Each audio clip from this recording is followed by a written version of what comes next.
میں ختم شریف پہ گیا تو وہاں اعلان ہو رہا تھا کہ ان کے والد انتقال کر گئے ہیں، تو انہوں نے ابا جی کے سال ثواب کے لیے 50,000 روپیہ مسجد میں دیا۔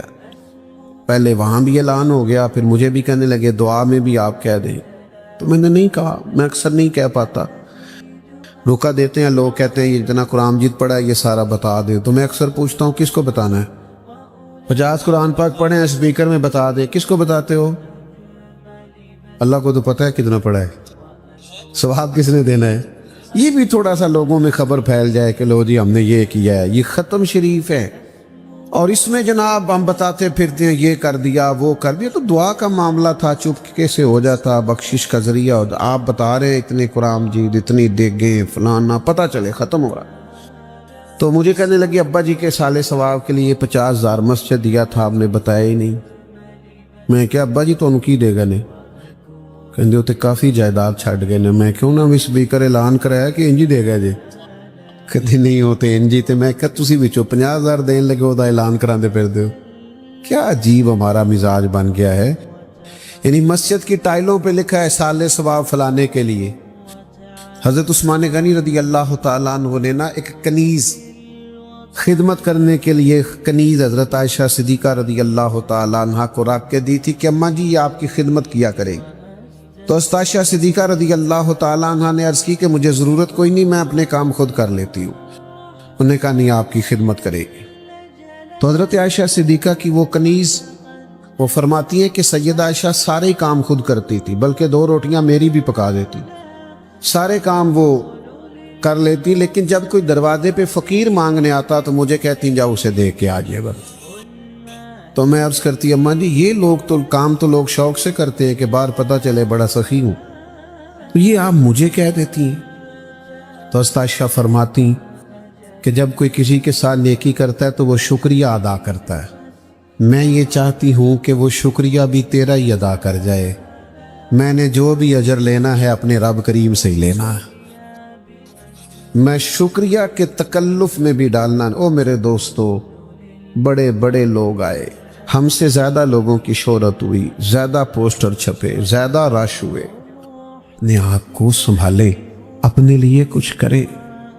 آخری وقت تیزی سے آ رہا ہے، اٹھے، بیداری سے اٹھے، ہمارے بڑے اپنے چلے گئے، ہم نے بھی چلے جانا ہے۔ بردباری پیدا ہوتی ہے جب انسان نبی پاک علیہ السلام کی حلیمی کو دیکھتا ہے، ٹھنڈک پیدا ہوتی ہے، قرار۔ یار یہ ذرا دیکھو نا، 10 دن حضور رہے ہیں طائف میں، ان لوگوں نے پتھر مارے، کھانا تک نہیں پوچھا، عرب کی جو روایتی مہمان نوازی تھی وہ بھی نہیں کی، تو 7 غلام نے کہا حضور دعا کریں یہ سارے تباہ ہو جائیں۔ تو ذرا حلیمی دیکھیں حضور کی، نبی کریم دعا کرنے لگے۔ اس طرح بندہ کہتا نہیں کہ یہ بچہ نہ سمجھ ہے، اسے پتہ نہیں، سیانا ہوگا تو ٹھیک ہو جائے گا، تو یہ حضور کی حلیمی ہے نا۔ کریم فرمانے لگے یا اللہ انہیں ہدایت دے دے، انہیں پتہ ہی نہیں یہ کیا کر رہے ہیں، ابھی سیانے نہیں، انہیں سمجھ نہیں۔ یا رسول اللہ 10 دن قیام کیا ہے، غلام عرض کرتا ہے 10 دن قیام کیا ہے اور آپ پھر بھی یہ دعا کر رہے ہیں۔ تو حضور فرمانے لگے یہ وقار ہونا چاہیے، یہ ٹھہراؤ ہونا چاہیے، یعنی پتھر مارنے والے کے لیے سخت رد عمل آتا ہے نا، شدت مزاج میں پیدا ہوتی ہے نا، انسان اس کے بارے میں سخت بات سوچتا کرتا ہے کہ میں دیکھ لوں گا پھر تمہیں پتہ چلے گا میں کون ہوں۔ لیکن جب غلام نے کہا حضور دعا کریں یہ تباہ ہو جائے، تو فرمایا نہیں بھئی تباہی کی دعا نہیں کرنی۔ یا رسول اللہ وہ کیوں؟ فرمایا یہ نہیں نہ مانتے تو ہمیں امید ہے ان کی آنے والی نسلیں مان جائیں گی۔ یہ بردباری پیدا ہوگی اگر آپ ذکر رسالت معاب کریں گے۔ یہ جو ہمارے مزاجوں میں تلخی آئی ہے نا، بے چینی آئی ہے، بے قراری آئی، الجھاؤ آیا ہے، ذہنی تناؤ آیا، ہر ایک کے بارے میں بدگمانی آئی ہے۔ مجھے ایک دوست نے آ کے کہا کچھ لوگ پیروں مولویوں کے بارے میں کہتے ہیں کہ یہ لوگ ٹھیک نہیں، اللہ ماشاءاللہ بڑا سخت رویہ ہے۔ میں ہنس پڑا، میں کہہ صرف پیراں دے بارے مولویاں دے بارے آندے نے، پولیس والے دے بارے کی آندے نے، تے وابڈا والے روز پھلاں دے ہار پہناندے نے، سب کے بارے میں ہمارا یہ حال ہے، کسی کو چھوڑا ہی نہیں، رویے میں سختی آ گئی، سب کے بارے میں یہی حال۔ تو جب آپ ذکر رسالت مآب کریں گے تو نرمی آئے، فضا میں اطمینان پیدا ہوگا۔ جب نبی پاک علیہ السلام کی سیرت مبارکہ، اوصاف مبارکہ، فضائل، خصائل، شمائل یہ آپ بیان کریں گے تو آپ خود محسوس کریں گے کہ آپ کی سیرت کی تعمیر ہو رہی، آپ کی شخصیت کی تعمیر ہو رہی، آپ کے اندر نکھار آ رہا، آپ محسوس کریں گے کہ آپ کی روح آہستہ آہستہ پرواز کر رہی ہے۔ لیکن وہ صرف اور صرف حضور کی سیرت سے ہوگا، اس کے علاوہ ممکن نہیں ہے۔ خلاف پیمبر کسے راہ گزی، حضور علیہ السلام کا رستہ چھوڑ کے دوسرا کوئی رستہ مل سکتا نہیں ہے۔ تو میرے عزیز، ہر موقع پر حضور کا ذکر کریں، کرتے ہیں ہم حضور کا ذکر، پر کلاں والے دن، 10ویں والے دن ناراض ہو گئے ہو، مہندی والے دن کدا ذکر کر دے ہو، برات والے دن بڑے بڑے حاجی نمازی اللہ ماشاءاللہ، بڑے بڑے مذہبی اسٹیجوں پہ نظر آنے والے اللہ ماشاءاللہ، ہم تو آپ کو تب دیندار مانیں گے جب آپ کے گھر میں شادی ہوگی تو آپ دین پہ عمل کریں گے، ورنہ تو ادھار ٹوپی پکڑ کے کوئی بھی کسی جگہ پہنچ جاتا ہے، اس میں کیا ہے؟ پتہ تب چلے گا جب آپ حضور کا ذکر کریں گے شادی والے دن اور ولیمے والے دن اور مہندی والے دن، آپ کہیں گے یہاں کوئی ایسا کام نہیں ہوگا جو حضور کے ذکر سے ہٹ کے ہو۔ یہ کیا بات ہوئی کہ محفل ہے تو پھر بھی وہاں آپ کا قبضہ ہے، اور کوئی شور شرابہ ڈھول ڈمکا ہے تو پھر بھی آپ ہی سب سے آگے؟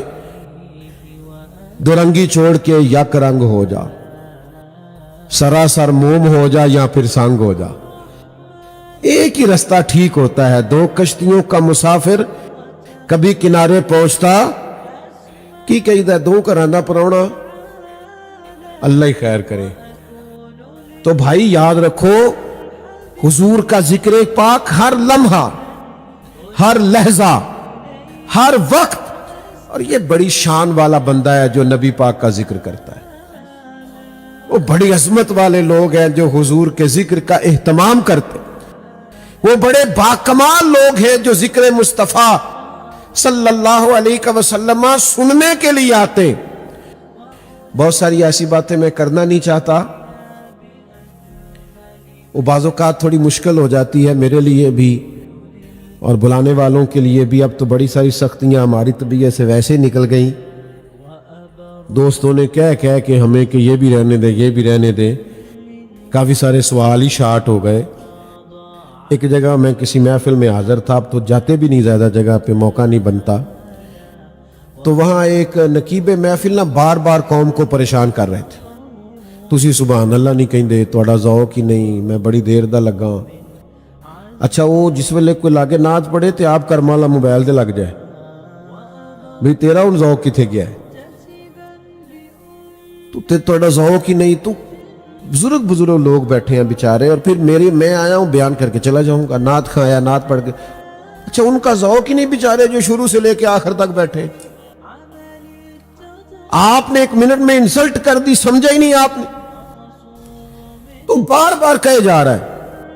میں انہوں آکھیا، میں کیا کرما لیا تو تے کچھ 4 پیسے لینے نے، اے مفت آئے نہیں سارے، تیرے نالوں زیادہ ذوق ہی ہے نا دا، یہ فری میں آئے ہیں حضور کے ذکر کی محفل میں، اس لیے ان کی شان زیادہ ہے۔ تو تھوڑا سا چیزوں کو تبدیل ہونا چاہیے، حقیقت پسند بنے۔ یہ کیا بات ہوئی کہ اگر کوئی آپ کے سامنے کلام نہیں کرتا، بات نہیں کرتا، تو اس کا مطلب یہ ہے کہ آپ جو چاہے مزاج میں آئے آپ بات کریں گے؟ حضور کا ذکر پاک بڑا معتبر کر کے اور بڑا پیارا کر کے، اور اس میں آپ ذوق لیں۔ میں نے جیسے عرض کیا نا، نعت میں ایک لذت ہے، نعت میں ایک کیف ہے۔ نعت تو کبھی کوئی پڑھتے پڑھتے سو جائے تو پتہ نہیں کہاں پہنچ جائے۔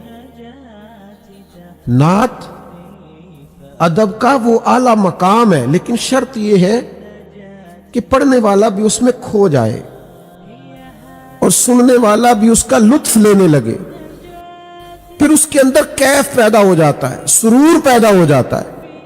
لیکن اگر آپ میری طرف دیکھیے گا، اگر آپ نعت کے معیار کو نہیں سمجھتے، آپ نعت کی تعظیم کو نہیں سمجھتے، حضور کے ذکر پاک کی کیفیات کو نہیں سمجھتے، تو پھر اس کا مطلب یہ ہے کہ آپ اس خاص منزل تک کبھی پہنچے نہیں جو نعت سننے سنانے کی منزل ہے۔ علامہ اسماعیل حقی رحمۃ اللہ علیہ تفسیر روح البیان میں لکھتے ہیں، فرماتے ہیں جب جناب ابو بکر صدیق رضی اللہ تعالیٰ عنہ نے کلمہ پڑھا تھا تو یہ بریکنگ نیوز تھی بہت بڑی مکہ مکرمہ میں۔ آج کل تو خیر ہمارے چینل پہ ہر چیز ہی بریکنگ نیوز ہوتی ہے نا، کھانسنا بھی بریکنگ نیوز ہے، تو بریکنگ نیوز کی کوئی قدر ہی نہیں رہی۔ تو بہت بڑی خبر چل گئی کہ یار ابو بکر صدیق مسلمان ہو گئے، پتہ تو کرو۔ اتنا بڑا تاجر اور صاحب رائے آدمی اور بڑا سنجیدہ فکر آدمی، بڑا بردبار حلیم الطبع نفیس انسان، تو یہ بڑی انوکھی خبر تھی۔ اور پھر تاجر گھاٹے کا سودا بھی نہیں کرتے، جناب صدیق مسلمان ہو گئے، آج کل کا معیار نہیں۔ اور پھر یہ ہوتا ہے کہ جب بہت زیادہ تعداد ہو جائے، وَرَأَيْتَ النَّاسَ يَدْخُلُونَ فِي دِينِ اللَّهِ أَفْوَاجًا، جب فوجوں کی فوجیں دین میں آنے لگے تو پھر تو بات ہی اور ہے۔ لیکن اس وقت اتنے بڑے آدمی کا کلمہ پڑھنا یہ تھوڑا سا لوگوں کے لیے خبر تھی۔ تو آپ کو پتہ ہے جس فیلڈ کا آدمی ہوتا ہے اس کے دوست بھی اسی مزاج کے ہوتے ہیں۔ جناب صدیق اکبر رضی اللہ تعالیٰ عنہ بڑے تاجر تھے، تو ان کے دوست بھی تاجر تھے۔ ان کے دوستوں کے نام بتاؤں آپ کو، حضرت عبد الرحمن ابن عوف رضی اللہ تعالیٰ، حضرت عثمان غنی رضی اللہ تعالیٰ، حضرت سعید بن زید رضی اللہ تعالیٰ، بڑے بڑے تاجر آپ کے دوست تھے۔ وہ سارے اکٹھے ہو کے نا تصدیق کرنے گئے کہ پتہ کریں جناب صدیق اکبر واقع مسلمان ہو گئے۔ وہ جب آئے نا تصدیق کرنے تو آ کے پوچھا کہ ابو بکر آپ مسلمان ہو گئے ہیں سنا ہے؟ تو بڑی سادی سی بات تھی، یا ہاں کر دیتے یا نہ کر دیتے۔ حضرت صدیق اکبر مسکرائے اور فرمایا اتنی جلدی جواب دے دوں؟ بیٹھو بتاتا ہوں مسلمان ہوا ہوں کہ نہیں ہوا، بیٹھو۔ جب وہ بیٹھ گئے تو حضرت صدیق اکبر نے ذکر چھیڑا۔ میں کیا عرض کروں، جو بات مجھ پہ ہی طاری نہیں ہو رہی وہ مجھ سے سن کر کسی پہ کیا طاری ہوگی۔ ہمارے حضرت فرمایا کرتے تھے او یار جو بات تمہیں نفع نہیں دے رہی وہ بات تم سے سن کے کوئی کیسے نفع اٹھائے گا؟ جس چیز کا کیف ہم پہ ہی نہیں چڑھ رہا وہ تو کچھ جملوں کا ہیر پھیر تو ہو سکتا ہے، لیکن باطنی کیفیت اس سے نہیں بدلا کرتی۔ حضرت صدیق اکبر رضی اللہ تعالیٰ عنہ نے اپنے ان تاجر دوستوں کو بٹھا لیا اور پھر اس ذوق سے حضور کا ذکر کیا۔ کبھی حضور کے مقدس اخلاق کی بات کی، کبھی معاف کر دینے کی بات کی، کبھی نبی پاک علیہ السلام کے مشن کی وسعت کی بات کی، کبھی حضور کی تعلیمات میں جو صلہ رحمی ہے، جو پڑوسیوں کے حقوق ہیں، جو اولاد کی تربیت، جو انسان کی اصلاح کے پہلو ہیں، ان سب پر گفتگو کی۔ اس ذوق سے حضرت صدیق اکبر نے بات کی، اس ذوق سے بات کی کہ وہ جو صرف پتہ کرنے آئے تھے نا کہ مسلمان ہوئے ہیں کہ نہیں ہوئے، وہ کہنے لگے ہمیں بھی لے جائیں، ہم نے بھی حضور کا کلمہ پڑھنا ہے۔ میں ویسے ساری تقریر بغیر نعروں کے کر لیتا ہوں، انشاءاللہ نہ داد نہ امداد، آپ خالی سنیں۔ عزیز دوست، آپ دین کی کوئی بات بھی جب تک وہ آپ پر طاری نہیں نہ ہوگی، اَتَأْمُرُونَ النَّاسَ بِالْبِرِّ وَتَنْسَوْنَ أَنفُسَكُمْ، لوگوں کو بھلائی کا حکم دیتے ہو اپنے آپ کو بھول جاتے ہو۔ جب تک کوئی چیز آپ پر طاری نہیں ہوگی، آپ کا رویہ پھر کسی جگہ پہ دفاعی تو ہوگا، لیکن آپ اس طرح سے اس کام کو بتا نہیں سکیں گے۔ تو کیف لیں حضور کے ذکر پاک کا، سیرت مبارکہ کو پڑھیں تو اس کا پورا سرور حاصل کر۔ اور ایک اور بات بھی آپ سے عرض کروں، جس طرح سارے ذکر ہوتے ہیں نا، ساری تقریریں ہوتی ہیں، ساری محفلیں ہوتی ہیں، حضور کا ذکر اس طرح نہیں ہے، اس کی تعظیم ہے، اس کی توقیر ہے. یہ تھوڑا سا ہٹ کے ہے, اس کے لیے حکمت کی ضرورت ہے, دانائی کی.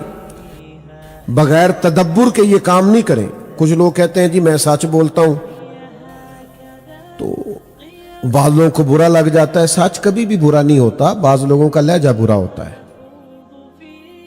دنیا میں سب سے زیادہ سچ حضور نے بولا ہے, اور اتنا پیارا کر کے بولا ہے کہ روحوں تک اتر گیا. تو آپ اپنے لہجے کو درست کریں. یہ کیا بات ہوئی کہ سچ کڑوا ہوتا ہے؟ سچ تو بڑا میٹھا ہوتا ہے. وہ تو بندہ رات کو بھی سوچتا ہے کہ بندہ کہے تو ٹھیک رہا تھا, اسی وقت ضمیر کے ساتھ وہ بات ٹیلی کر جاتی ہے, ٹھیک کہہ رہا ہے. تو میرے عزیز, تھوڑا سا اس میں تعظیم, توقیر. کسی جگہ حضور نے نہیں فرمایا کہ میری کوئی حدیث تم نے لکھنی ہے تو پہلے تم نے 2 رکعت نماز نفل پڑھنی ہے. نہیں کہا سرکار نے.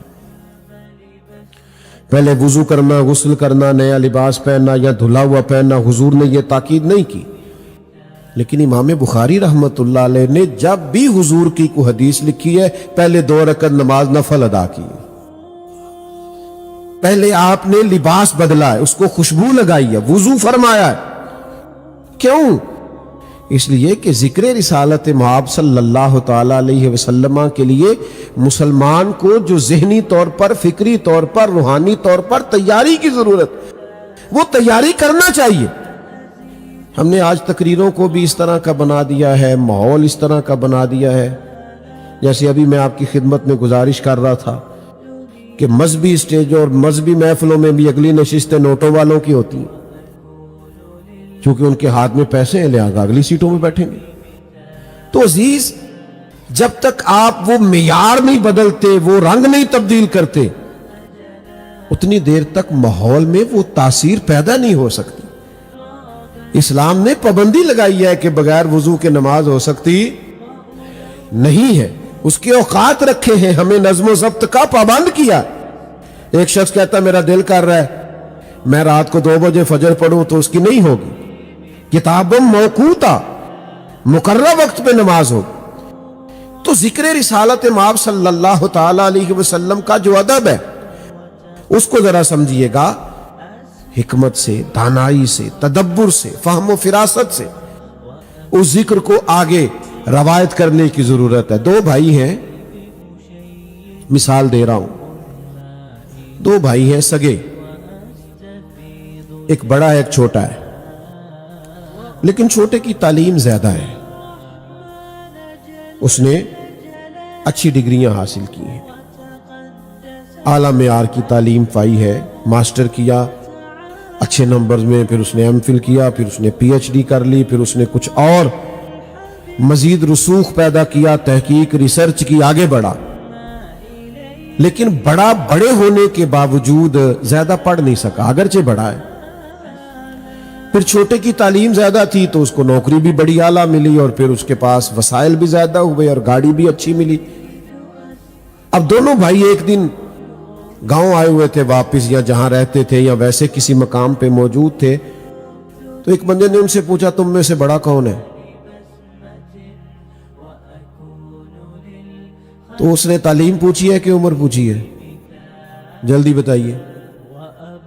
اس نے پیسے پوچھے ہیں کہ عمر؟ بھئی آپ دونوں میں سے سادی سی بات ہے, اس نے عمر پوچھی ہے. یہ عمر ہی پوچھی جاتی ہے, اس میں نہ رتبہ پوچھا جاتا ہے, نہ عہدہ پوچھا جاتا ہے, نہ منصب اور وسائل پوچھے جاتے. لیکن جب بات ہو نا حضور کے ذکر پاک کی, پھر رویہ بدل جاتا ہے. ویسے 2 بھائیوں سے پوچھا جائے بڑا کون ہے تو وہ عمر ہی پوچھی ہے, تو وہ چھوٹا بھی کہے گا جی یہی بڑے ہیں جی, اور ہر آدمی کہے گا جی یہ بڑا ہے یہ چھوٹا ہے. بالکل سادی سی بات ہے, کوئی مذائقہ نہیں, اور کہنا بھی ایسے چاہیے, درست بھی یہی ہے. لیکن جب حضور کے ذکر کی بات آئے گی تو انداز ذرا بدلے گا. حضرت عباس رضی اللہ تعالیٰ عنہ نبی پاک صلی اللہ علیہ وسلم کے چچا ہیں. ان سے کسی نے پوچھ لیا آپ بڑے ہیں کہ حضور؟ تو جو پوچھ رہا ہے نا وہ بھی جانتا ہے کہ نبی پاک امام الانبیاء ہیں, وہ جانتا ہے سید الرسل ہیں, وہ جانتا ہے تاجدار انبیاء ہیں علیہ السلام. اس نے پوچھا آپ بڑے ہیں کہ حضور؟ لیکن یہ ہے ذکر رسالت ماب کا طریقہ. حضرت عباس پہلے رکے پھر خاموش ہوئے. مجھے لگتا ہے جملے تلاش رہے تھے, فکریں ڈھونڈ رہے تھے حضور کی بات کرنے کے لیے, ادب والے فکرے. کچھ دیر خاموش ہوئے پھر بولے, فرمانے لگے کیا پوچھا؟ جی میں نے پوچھا تھا آپ بڑے ہیں کہ حضور؟ فرمانے لگے بڑے تو حضور ہی ہیں, پیدا پہلے میں ہوا تھا. وہی بڑے ہیں, وہی بڑے ہیں, پیدا پہلے. یہ ہے حضور کا ذکر کرنے کا طریقہ. ہمارے ہاں نا جب سے سٹائل بدلا ہے نا, اللہ خیر کرے, تو وہ کوئی کچھ چیزیں ایسی ہیں جو دائرہ ادب سے تھوڑی سی ٹکراتی نظر آتی ہیں.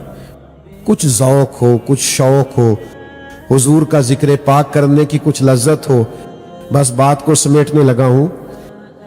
یہ جب ترکیوں کا دور تھا نا حجاز مقدس پر خدمت کا, اس وقت وہ خدمت پر مامور تھے. تو پرانی تصاویر آپ دیکھیں گنبد خضرا شریف کی, تو سامنے کھجور کے 2 درخت ہیں. اس زمانے میں آج بھی خیر جو لوگ کچھ صاحب قلم ہیں یا کچھ شعری ذوق رکھتے ہیں, عربی کا, فارسی کا, اردو کا, تو وہ وہاں رات کو جب بیٹھتے ہیں تو کچھ محفلیں جمتی ہیں. اپنا اپنا ذوق ہوتا ہے, تو کچھ لوگ اس پر بھی کچھ لطف اندوز ہوتے ہیں. تو اس زمانے میں رات کو مختلف زبانوں میں لوگ بیٹھتے تھے اور حضور کے لیے شعر کہا کرتے تھے. تو اب وہ سامنے 2 درخت ہیں گنبد خضرا شریف کے, تو ایک ہندی شاعر نے شعر کہا. آپ کی توجہ ہے میری بات پر؟ شعروں سے پریشان تو نہیں ہوتے؟ تو اس نے شعر کہا, آپ ذرا توجہ فرمائیے. اس نے شعر کہا, ایک ہندی شاعر نے, مسلمان شاعر نے خوبصورت شعر کہا. ہندی اس لیے کہہ رہا ہوں کہ پاکستان ہندوستان اس وقت اکٹھا تھا. نے شعر کہا, 2 درخت ہیں گنبد کے سامنے. اس نے شعر کہا یوں ہیں درخت حضرت والا کے سامنے, گویا مجنو کھڑے ہیں خیمہ لیلا کے سامنے. جس طرح خیمہ لیلا کو سامنے مجنو کھڑے ہو, ایسے 2 درخت ہیں حضور کے سامنے. تو اعلیٰ حضرت بریلوی رحمت اللہ علیہ موجود تھے اس محفل میں. فرمانے لگے مزہ نہیں آیا آپ کے شعر کا. آپ نے نبی پاک کے گنبد کو لیلا کے خیمے سے تشبیہ دی. کوئی ملتی جلتی بات کریں, معاذ اللہ, یہ کیا آپ نے کہا؟ کوئی لطف نہیں آیا. تو وہ آدمی جانتا نہیں تھا, کہنے لگا بات کرنا تو آسان ہے, شعر کہنا ذرا مشکل ہے. شعر کہنا ذرا مشکل ہے. فرمانے لگے اگر آپ کہیں تو کہہ دیتے, اگر آپ کہیں تو. اعلیٰ حضرت بریلوی کے ایک چھوٹے بھائی ہیں مولانا حسن رضا. مولانا حسن رضا بھی داغ دہلوی کے شاگرد ہیں, اور ڈاکٹر اقبال بھی داغ دہلوی کے شاگرد. تو ہر آدمی کا اپنا ذوق ہوتا ہے نا. تو داغ دہلوی شاعر تھے, اردو ادب اچھا جانتے تھے. تو انہوں نے مولانا حسن رضا کی ڈائری میں اعلیٰ حضرت کی کچھ نعتیں دیکھی, تو کہنے لگے یار یہ مولوی ہو کے اتنا اچھا شعر کہتا ہے. میں نے آپ کو کہا نا کچھ لوگ کہتے ہیں کہ ہمارے مولویوں کے بارے میں خیالات ٹھیک نہیں. تو میں نے کہا مولویوں کے بھی کئی لوگوں کے بارے میں خیال ٹھیک نہیں. ہم سارے لڑ رہے ہیں ایک دوسرے سے, یہی رویہ ہے پوری دنیا میں. تو ہم دام برسرے مطلب اس کو مولوی ہو کے اتنا اچھا شعر کہتا ہے. اور اردو ادب میں کوئی تازہ کلام لکھ کے لانا, لکھوا کے لانا. تو اعلیٰ حضرت کی خدمت میں مولانا حسن رضا نے کہا, تو فاضل بریلوی کا طریقہ تھا کہ دیر تک درود و سلام پڑھتے تھے اور پھر اس کے بعد نعت کہتے تھے. تو پھر اعلیٰ حضرت نے یہ نعت کہی, ان کی مہک نے دل کے غنچے کھلا دیے. یہ اس پر غور کریں, ان کی مہک نے دل کے, وہ جس راہ چل دیے ہیں کوچے بسا دیے. یعنی حضور گزر جائیں تو بستیاں آباد ہو جاتی. ان کے نثار کوئی کیسے ہی رنج, کوئی